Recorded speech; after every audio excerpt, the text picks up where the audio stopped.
The Galactic Council chamber buzzed with tension as representatives from 7 major species gathered around the crystalline conference table. Admiral Zexthu of the Kralian Empire slammed his 4-armed fist against the surface, sending ripples through the holographic star charts floating above them. "This is madness," his translator crackled. 500 warships to hunt down one primitive human? We could conquer entire star systems with that fleet. High Magistrate Veltar, a serpentine being whose species had dominated trade routes for millennia, coiled her lengthy body in frustration. "You underestimate the threat, Admiral. This human has already eliminated 3 of our most elite strike forces. 47 ships. Gone without a trace." The chamber fell silent, except for the soft hum of life support systems. On the main display, a single photograph rotated slowly.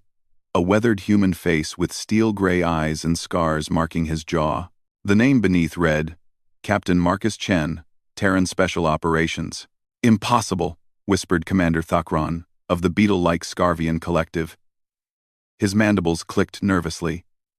"No single being could destroy our vessels. Our ships carry crews of thousands, armed with plasma cannons that could melt asteroids." Veltar's eyes glowed with bitter memory. "Tell that to the crew of the dreadnought Carveshan. We found their ship drifting in deep space. Every system sabotaged from within. Security footage showed this human appearing like a ghost, moving through corridors that should have been impossible to navigate. He turned their own weapons against them." The council members exchanged uneasy glances. For 3 centuries, their alliance had maintained peace through superior technology and overwhelming firepower. Humans were supposed to be extinct. Their homeworld glassed 50 years ago during the brief Terran conflict. Yet somehow, this one survivor had become a nightmare that haunted their dreams. "Where did he come from?" asked General Moxdai, her crystalline form refracting the chamber's light into prismatic patterns. "Our intelligence networks detected no human colonies, no hidden bases." Admiral Zexthu activated a star chart with coordinates marked in pulsing red. "Our best analysis suggests he's been living in the void sector, dead space between galaxies. No resources, no habitable worlds, just cosmic radiation and debris fields from ancient wars. Living how?" Thakron's compound eyes focused intently on the display. "Nothing could survive out there for decades. We don't know," Veltar admitted, her voice carrying undertones of fear that her species rarely showed. "But 3 months ago, our deep space monitoring stations detected energy signatures moving through the sector. When we sent the battlecruiser Nalgoreth to investigate, it never returned. 2 weeks later, we found it crashed into a dead moon. Crew missing, all data cores wiped clean." The council chamber's temperature seemed to drop as each representative contemplated the implications. Their combined fleets numbered in the tens of thousands, yet one human had them genuinely terrified. "This human fought in their military," continued Veltar, accessing historical records on her personal display. "During the Terran conflict, Captain Chen led something called the Ghost Battalion. Special forces trained in deep space survival and asymmetric warfare. When we destroyed Earth, most humans died quickly, but those trained for the worst-case scenarios." She paused, letting the implications sink in. "They were prepared for exactly this situation," General Moxdai concluded, her crystalline voice tinkling like breaking glass. "Trained to fight when outnumbered, outgunned, with no hope of rescue or reinforcement." Admiral Zexthu pulled up tactical reports from the original Terran conflict. "Our military archives describe human special forces as unusually adaptable. They called it improvised warfare, turning anything into a weapon, using enemy technology against them, surviving in environments that would kill most species. But 50 years alone in the void?" Thakron's mandibles clicked rapidly, a sign of extreme agitation among his people.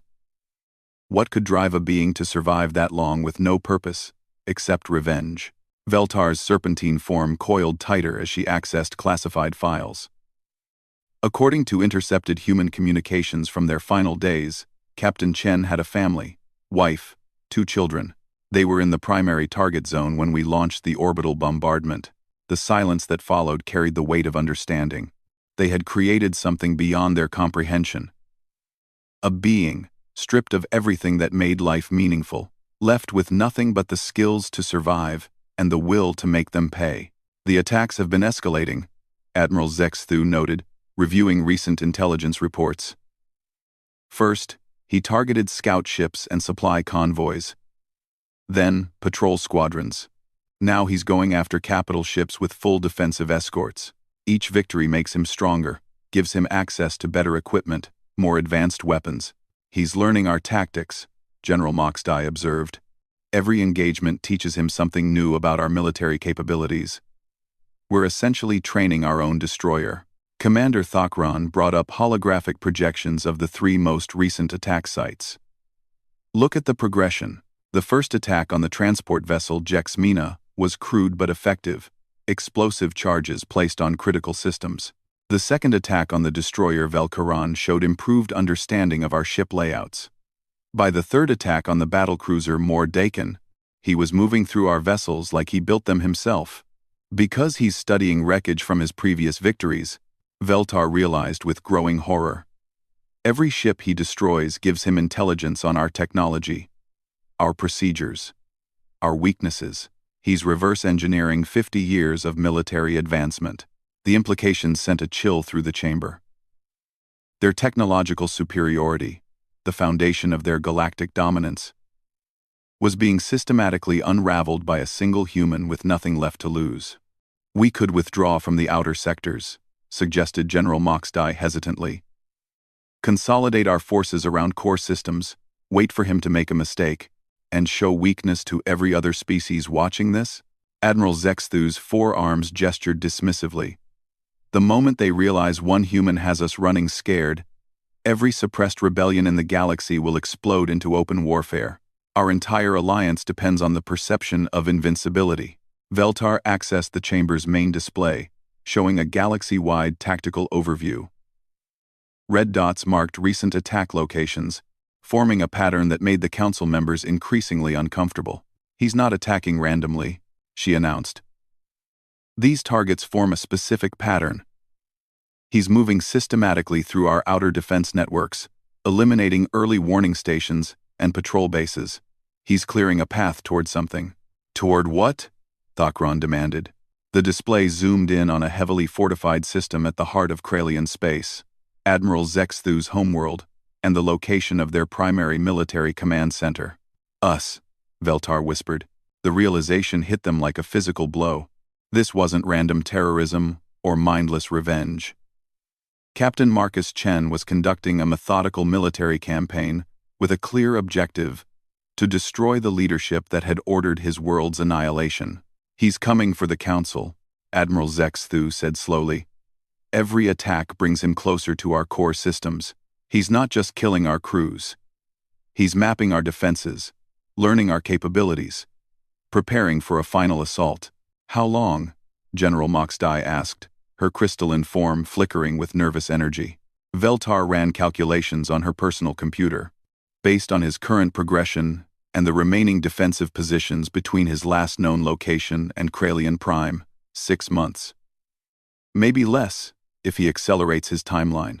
The council members sat in stunned silence as the scope of their situation became clear. They weren't just hunting a terrorist. They were being hunted by a predator who had spent 5 decades perfecting his craft in the cosmic void. 500 ships, Admiral Zexthu said finally. We mobilize everything we can spare from active duty. Destroyers, battlecruisers, carriers, support vessels. We hit him with overwhelming force before he can get any closer to our core systems. And if 500 isn't enough? Thakran asked quietly. The question hung in the air like a death sentence. None of them wanted to voice the obvious answer. That if their greatest military asset couldn't stop one human, their entire civilization might be in mortal danger. Then we evacuate the civilian populations from the target systems and prepare for siege warfare, Veltar said grimly. Because if Captain Marcus Chen has survived 50 years in the void with nothing but his hatred to sustain him, he's not going to stop until we're all dead, or he is. Admiral Zexthu stood, his forearms spread wide in a gesture of military determination. The fleet assembles in 72 hours. We end this threat once and for all. As the council members filed out of the chamber, none of them noticed the small maintenance drone attached to the outer hull of their space station. Its sensors had recorded every word, every tactical detail, every piece of intelligence discussed in their emergency session. Deep in the cosmic void, Captain Marcus Chen reviewed the intercepted transmission with grim satisfaction. They were finally taking him seriously. 500 warships, the largest fleet assembled since the Terran conflict. Perfect. It would make his final victory all the more devastating when he turned their own weapons against them once again. The Salvation Fleet stretched across the void like a constellation of death, 500 warships arranged in perfect battle formation. Admiral Zexthu stood on the bridge of his flagship, the massive dreadnought Eternal Victory, watching tactical displays that showed the largest military deployment in galactic history. "Fleet status report," he commanded, his four arms working efficiently across multiple control panels. "All vessels operational, Admiral," reported his tactical officer, a young Kralian with 3 arms still developing. Destroyers Echo 7 through Echo 43 maintaining perimeter scan positions. Battle groups Alpha through Theta holding attack formations. Carrier squadrons have fighters ready for immediate deployment. 2. Zexthu nodded grimly. Somewhere in this sector of space lurked the human who had become their civilization's worst nightmare. 3 more ships had vanished in the past week, a patrol destroyer, a supply convoy, and most disturbingly, a heavy cruiser with full defensive escorts. Each loss had been discovered the same way. Vessels drifting powerless, crews missing or dead, all computer systems wiped clean. "Sir," called the communications officer. "We're receiving a priority transmission from High Command." "Sir," the main display activated, showing Veltar's serpentine form coiled around her command throne on the Council flagship Golden Serpent. Behind her, massive view screens displayed real-time feeds from across the fleet. "Admiral," she began without preamble, "our deep space sensors have detected energy signatures in grid reference Tango 77. Analysis suggests recent weapon discharges and drive plasma residue." "The Kepler's Edge incident?" Zexthu asked, referring to the heavy cruiser that had gone silent 36 hours earlier. "Confirmed. We found the wreckage 3 hours ago." Veltar's eyes dimmed, a sign of distress among her species. "Admiral, what we discovered changes everything we thought we knew about this human." A new image appeared on the tactical display, twisted metal and debris floating in a debris field that stretched for thousands of kilometers. But what made Zexthu's blood chill wasn't the destruction, but the precision of it. "The Kepler's Edge wasn't just destroyed," Veltar continued. "It was systematically dismantled. Primary power cores removed intact, weapons systems carefully extracted, even the computer cores surgically cut out with industrial precision. This wasn't sabotage, this was salvage operation." Admiral Zexthu felt his world shift slightly. "He's building something. That's our assessment. 50 years of salvaging our technology, combined with whatever he's been constructing in the void sector. Our xenoarchaeology teams believe he's created some kind of mobile fortress using components from dozens of our ships." The implications were staggering. They weren't hunting a lone survivor hiding in space. They were facing an opponent who had spent 5 decades turning their own technology against them, creating weapons they couldn't even imagine. "Fleet-wide alert," Zexthu commanded. "All vessels switch to deep scan mode. We're not looking for a small ship anymore. We're hunting something much larger." Across the fleet, 500 ships adjusted their sensor arrays, powerful detection systems reaching out into the cosmic void. What they found defied their understanding of physics and engineering. "Contact!" shouted the sensor operator, her voice cracking with disbelief. "Massive signature, bearing 27 Mark IV, distance 8,000 kilometers and closing." The main tactical display erupted with data as their most advanced sensors tried to make sense of what they were detecting. The reading showed something impossible. A vessel, nearly 2 kilometers long, composed of technology from dozens of different species, but assembled in configurations that shouldn't work. "Visual confirmation coming online," reported the tactical officer. The main screen flickered, then resolved into an image that made every being on the bridge freeze in terror. Emerging from the cosmic void like a nightmare made manifest was Captain Marcus Chen's creation. A massive warship built from the bones of their fallen vessels. The ship's hull was a patchwork of armor plating from Krallian destroyers, Scarvian battlecruisers, and serpentine carriers, welded together with human engineering that somehow made incompatible technologies work in harmony. Weapon emplacements bristled from every surface: plasma cannons, quantum torpedoes, energy projectors, all modified and enhanced beyond their original specifications. But most terrifying of all was the ship's command section, clearly visible through the transparent aluminum viewport. There, surrounded by jury-rigged control systems and holographic displays, stood a single human figure. Captain Marcus Chen looked exactly as he had 50 years ago, preserved by advanced medical technology salvaged from their own ships. His gray eyes burned with an intensity that seemed to reach across the void and touch each crew member personally. This was the face of humanity's vengeance, and it was staring directly at them. "Open fleet-wide communications," Admiral Zexthu ordered, trying to keep his voice steady. "Channel open, sir." Zexthu took a deep breath, then addressed the 500 ships under his command. "All vessels.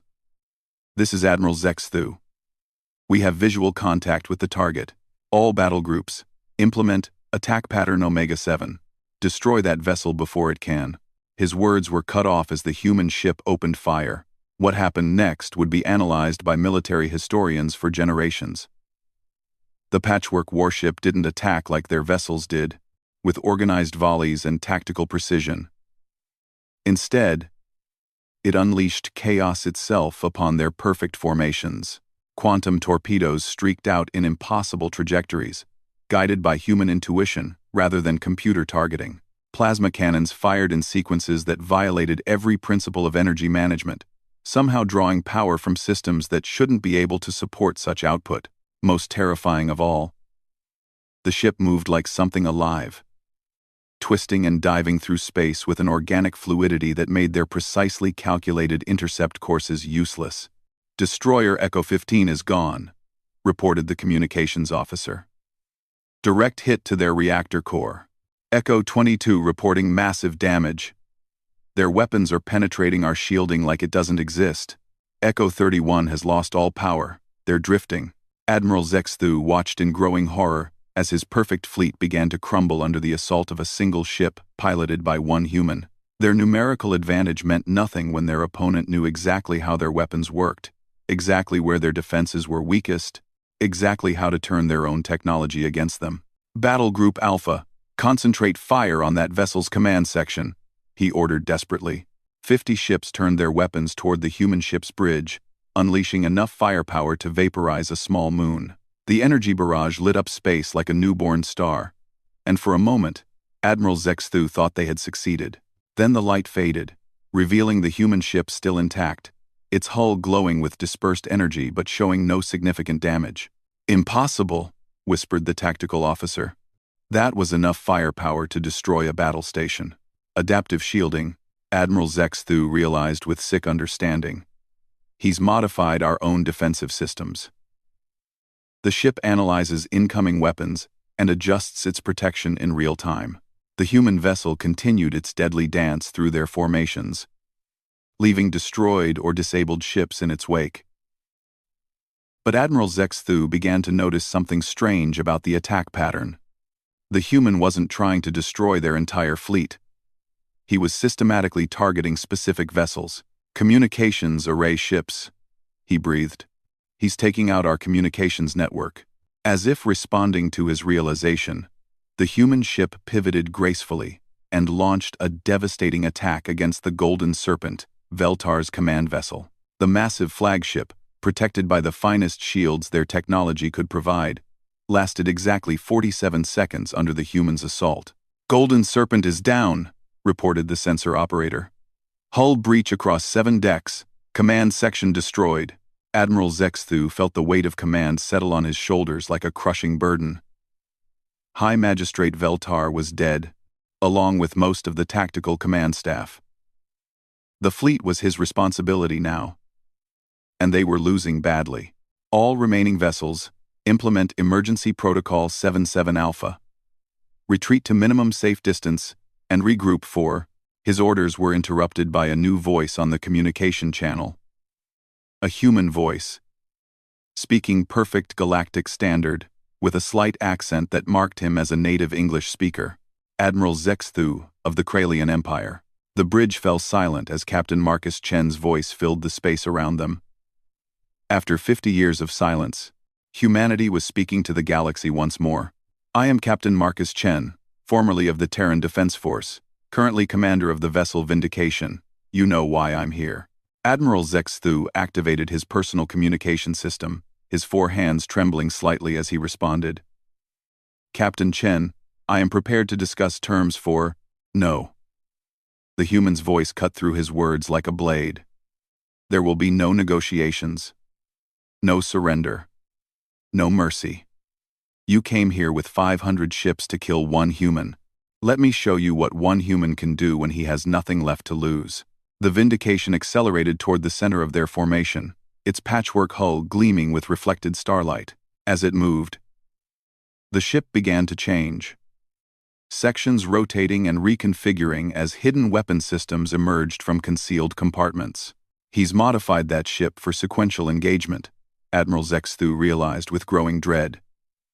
It's designed to fight multiple opponents by constantly adapting its configuration. The human vessel reached the heart of their formation and unleashed hell itself. Weapons fired in all directions simultaneously, each shot precisely targeted at critical systems. Ships began exploding in chain reactions as their own ammunition stores were detonated by impossibly accurate fire. Fleet status, Admiral Zexthu shouted over the chaos. We've lost 37 vessels in the last 4 minutes, his tactical officer reported, her voice cracking with stress.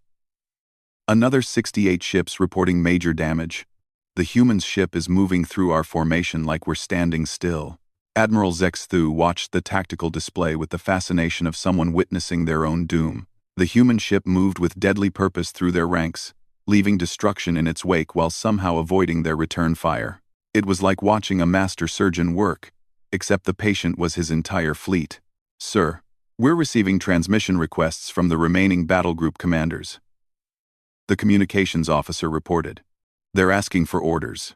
Admiral Zexthu looked at the tactical display, where red icons marked disabled or destroyed ships, while the single green icon representing the human vessel continued its deadly work. In 30 minutes of combat, 1 ship had neutralized nearly a quarter of the largest military force in galactic history. Tell them to maintain defensive positions and protect the remaining command vessels, he ordered finally, and prepare a message probe for emergency transmission to High Command. Sir, tell them that Captain Marcus Chen isn't just alive.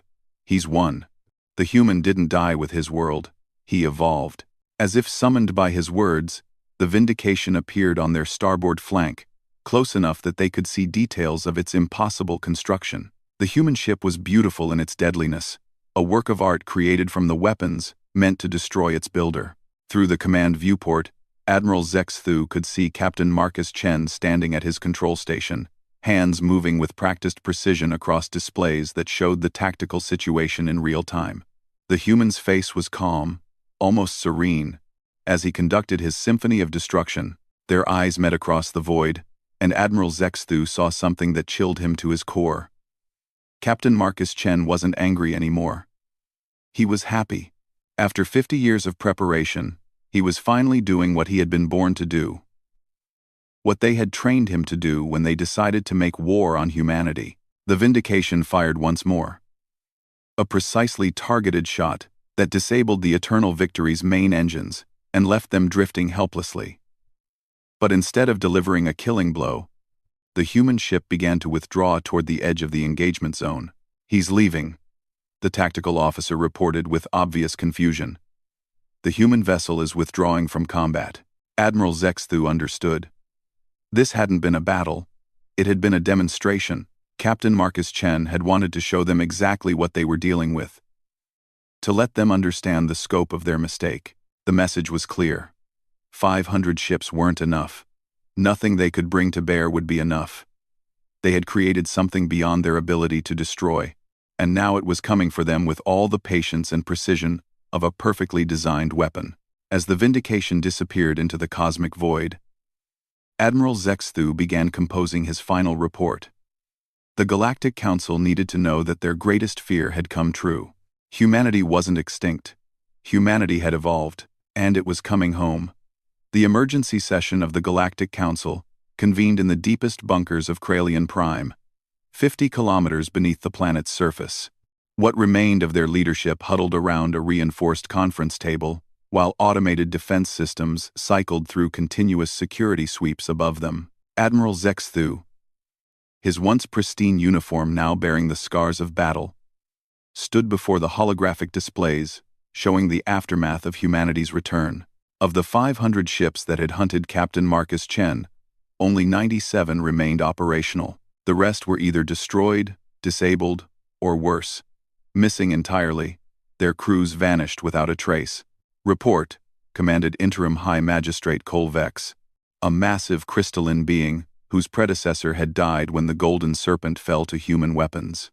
The situation is beyond critical. Admiral Zexthu began, his forearms working to display tactical data across multiple screens. Captain Chen didn't just defeat our fleet. He harvested it. Our intelligence suggests he's now incorporated technology from over 300 of our vessels into his ship. General Moxdai's crystalline form flickered with nervous energy patterns. How is that possible? No single vessel could carry that much equipment. Because it's not a single vessel anymore, Admiral Zexthu replied grimly. He activated a new holographic display, showing sensor data from their final engagement. Long-range scans detected massive construction activity in the void sector. The human has built something we can barely comprehend, a mobile fleet yard capable of producing warships using our own technology. The assembled council members stared at the data in growing horror. The energy signatures suggested manufacturing capabilities that exceeded their largest industrial complexes, powered by fusion reactors salvaged from their own ships. He's building an armada, whispered Commander Thokron, his mandibles clicking rapidly. 50 years of preparation. And now he has the resources to construct a proper invasion force. Interim Magistrate Colvex's crystal matrix pulsed with deep purple light, a sign of extreme agitation among her species. How many ships could he potentially construct? Admiral Zexthu consulted his tactical computer, running calculations that made his stomach clench. Conservative estimates suggest he could field between 50 and 100 vessels within 6 months, each one incorporating the best technology from our combined civilizations, modified by human engineering that we don't fully understand. And crewed by whom? General Moxdai demanded. One human cannot operate an entire fleet. The question hung in the air like a death sentence until Admiral Zexthu activated his most classified intelligence files. Our xenobiologists have been analyzing tissue samples recovered from the attack sites. What we found changes everything we thought we knew about human biology. A new display appeared, showing microscopic analysis of organic material. Captain Chen has been using our own medical technology to enhance himself. Genetic modifications, cybernetic implants, life extension treatments. He's essentially immortal now. But more importantly, he's been cloning himself. The revelation sent shockwaves through the council chamber. If the human could create copies of himself, each with his tactical knowledge and burning hatred, how many? Colvex asked in a voice that barely registered above a whisper. Unknown. But sensor data from the construction site suggests life support systems capable of maintaining thousands of individuals. If each clone possesses the original's military training and 5 decades of accumulated tactical knowledge, Admiral Zexthu didn't need to finish the sentence. The council members could visualize the nightmare scenario themselves. An army of immortal human warriors, each one as dangerous as the original, commanding ships built from their own technology and driven by an unquenchable thirst for revenge. We need to evacuate the core worlds, General Moxdai said suddenly. Pull back our remaining forces to the inner systems and prepare for siege warfare. No.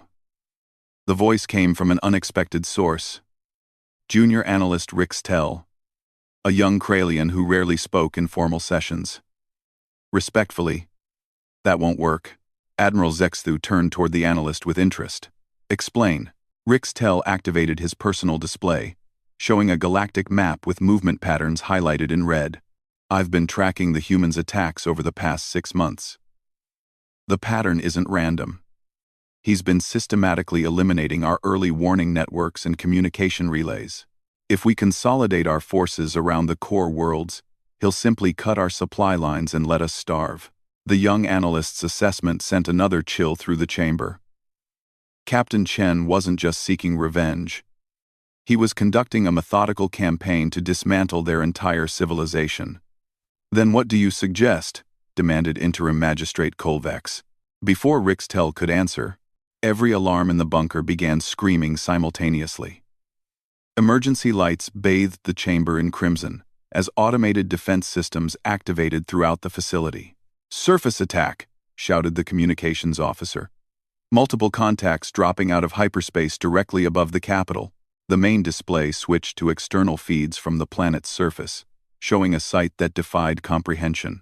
The sky above Kralian Prime was filled with ships, not the sleek, uniform vessels of their own fleets, but a collection of hybrid warships that seemed to have been assembled from the dreams of a madman.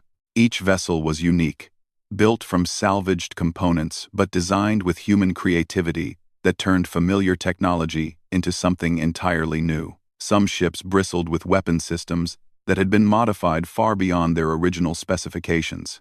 Others carried massive manufacturing bays that were already deploying smaller craft. A few appeared to be mobile command centers, their hulls studded with communication arrays and sensor equipment. And at the center of the formation, easily recognizable despite its continued modifications, was the Vindication itself. Fleet count? Admiral Zexthu demanded, though he dreaded the answer. 87 vessels and climbing, reported the tactical officer. More ships are arriving every minute. Through the transparent aluminum viewport of his flagship, Captain Marcus Chen gazed down at the world that housed the leadership responsible for Earth's destruction. After 50 years of preparation, he had finally returned to finish what they had started. The clone of himself standing at the tactical station. Identical in every way except for the small cybernetic implant behind his left ear that marked him as Clone 07. Reported fleet status with mechanical precision. All vessels in position, original. Planetary defense networks have been neutralized. Ground assault forces are ready for deployment. Marcus nodded. His attention focused on the holographic display, showing the underground bunker complex, where the Galactic Council had taken refuge. His enhanced sensors could penetrate 50 kilometers of solid rock, revealing every defensive position, every escape route, every place his enemies might hide. Open a channel to the surface, he ordered. Channel open, original. Marcus Chen's voice rang out across the capital city of Kralian Prime, carried by hijacked communication networks to every receiver on the planet. Citizens who had never heard a human voice before listened in terrified fascination as their world's destroyer spoke. People of the galaxy, he began, his tone conversational despite the circumstances. My name is Captain Marcus Chen of Earth. 50 years ago, your leaders decided that humanity was a threat that needed to be eliminated. Today, I'm here to show you what a real threat looks like. In the bunker far below, Admiral Zexthu and the council members watched their tactical displays with growing despair. The human fleet had positioned itself with surgical precision, cutting off every escape route while maintaining perfect defensive formations. Your military leaders are hiding beneath your capital city, Marcus continued, his voice echoing through the bunker's communication systems. They think 50 kilometers of rock will protect them from judgment. They're wrong. The Vindication began to descend through the atmosphere, its massive bulk supported by gravitic systems that had been enhanced far beyond their original design specifications. As it descended, other ships in the fleet moved into supporting positions, their weapons trained on key infrastructure targets. Admiral, whispered the communications officer, we're receiving surrender offers from 17 different species across the galaxy. News of the attack is spreading faster than our ability to contain it. Admiral Zexthu felt the weight of complete defeat settling on his shoulders. Not only had they failed to stop the human threat, but word of their failure was already triggering the collapse of their entire alliance. Every oppressed species in the galaxy was seeing this as their opportunity for freedom. Sir, reported the tactical officer. The human vessel has reached surface level and is beginning subsurface penetration. Our defense systems can't even slow it down. On the main display, they watched in fascination and horror as the Vindication simply pushed through layers of reinforced armor and defensive barriers like they were made of paper. The ship's modified hull plating included cutting tools that could slice through their strongest materials, while gravitic projectors cleared away debris without slowing its descent. "Time to contact?" Admiral Zexthu asked. "At current rate of descent, 47 minutes until they reach our level." Admiral Zexthu looked around the chamber at what remained of galactic leadership. Their proud alliance, built over centuries of careful diplomacy and overwhelming military superiority, was about to end at the hands of a single human they had failed to kill 50 years ago. "Open communications to the human vessel," he ordered finally. "Channel open. Captain Chen. This is Admiral Zexthu. I'm prepared to discuss terms for—" "No terms." Marcus's voice cut through his words like a plasma cutter. "No negotiations. No mercy. You had your chance to coexist peacefully. You chose genocide instead." The Vindication continued its relentless descent, crushing through defensive barriers that had taken decades to construct. With each passing moment, the sound of tearing metal grew louder in the bunker's corridors. "You destroyed my world," Marcus continued, his voice carrying the weight of 50 years of concentrated hatred. "You killed my family, my friends, everyone I ever cared about. You thought you were eliminating a threat. Instead, you created something far worse." Admiral Zexthu closed his eyes and tried to imagine what could have been different. If they had attempted diplomacy instead of destruction, if they had recognized humanity's potential as allies rather than enemies, if they had shown mercy instead of fear. "I want you to understand something," Marcus said, as his ship broke through the final barrier separating him from the council chamber. "This isn't revenge anymore. This is evolution. You taught me that the universe only respects strength, so I became stronger. You showed me that survival requires absolute ruthlessness, so I perfected it. You demonstrated that the only peace is the peace of the grave. So I'm here to give you exactly what you taught me." The ceiling of the council chamber began to crack and buckle as the Vindication's cutting beams carved through the final layers of protection. Emergency evacuation systems activated. But there was nowhere to run. The human had planned for this moment too perfectly. "In approximately 30 seconds, Marcus announced calmly, "I'm going to complete the lesson you started 50 years ago. The difference is, I learned it better than you did." Admiral Zexthu stood at attention, his forearms at his sides, as the ceiling collapsed and revealed the massive bulk of the human warship descending toward them. Through the bridge viewport, he could see Captain Marcus Chen standing at his command station, surrounded by identical clones and alien technology that defied understanding. The human's gray eyes met his across the distance, and Admiral Zexthu saw something that terrified him more than the weapons, more than the overwhelming tactical superiority, more than the imminent destruction of everything his civilization had built. He saw satisfaction. Captain Marcus Chen had spent 50 years preparing for this moment, and now that it had arrived, he was genuinely happy. The last human in existence was exactly where he wanted to be, doing exactly what he was meant to do. "Any last words?" Marcus asked, his voice carrying clearly across the open space. Admiral Zexthu thought of his homeworld, his family, the billions of beings who would suffer for the decisions made in this chamber 50 years ago. He thought of the pride and arrogance that had led them to believe they could genocide an entire species without consequences. "We're sorry," he said finally. Marcus Chen smiled, the first genuinely human expression Admiral Zexthu had ever seen from him. "No," he replied gently. "You're not sorry yet, but you will be."